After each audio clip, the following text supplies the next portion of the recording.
Un jean, Facebook, Ikea, un smartphone, des ananas toute l'année, Ryanair, etc. Quel est leur point commun?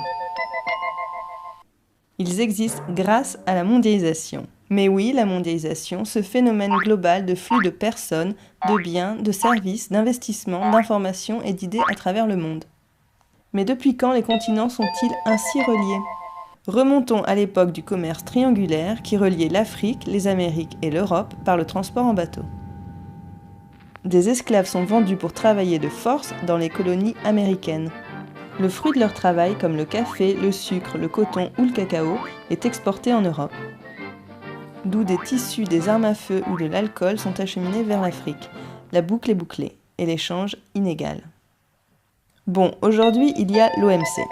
En avez-vous déjà entendu parler? L'OMC, soit l'Organisation mondiale du commerce, favorise les échanges entre tous les pays grâce à la libre concurrence. Mais si un pays riche trouve trop contraignant de négocier avec tant d'autres, il part pour se concerter directement avec un seul interlocuteur. Et conclure des accords avec un autre pays, ce sont les accords bilatéraux. Certains en ont fait un jeu pour gagner toujours plus d'argent. Ils achètent ou revendent en bourse d'énormes quantités pour faire fluctuer les prix artificiellement. Même si ces produits sont du riz ou des bananes qui servent avant tout à nourrir les gens. Parmi ces grands joueurs, on trouve des investisseurs ou des patrons de multinationales. Mais qu'est-ce qu'une multinationale? Eh bien, c'est une entreprise implantée dans plusieurs pays. Son siège se situe le plus souvent dans des pays développés ou émergents ou dans des paradis fiscaux. Et ses centres de production se trouvent dans des pays plus pauvres. Et puis, comme toute entreprise, son principal objectif est de faire du profit avant tout. Alors comment? 1. En cherchant un accès direct aux matières premières au prix le plus bas. 2. En créant de la demande pour faire monter le chiffre d'affaires à travers la publicité.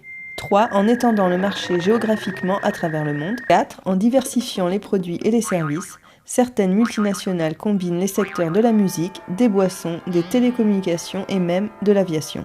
Si un de ces secteurs se porte mal, la multinationale se rattrape sur les autres. 5. En délocalisant la production dans des pays où la main-d'œuvre est moins chère et où les impôts et taxes, les lois sociales, les normes de sécurité et environnementales sont moins contraignantes.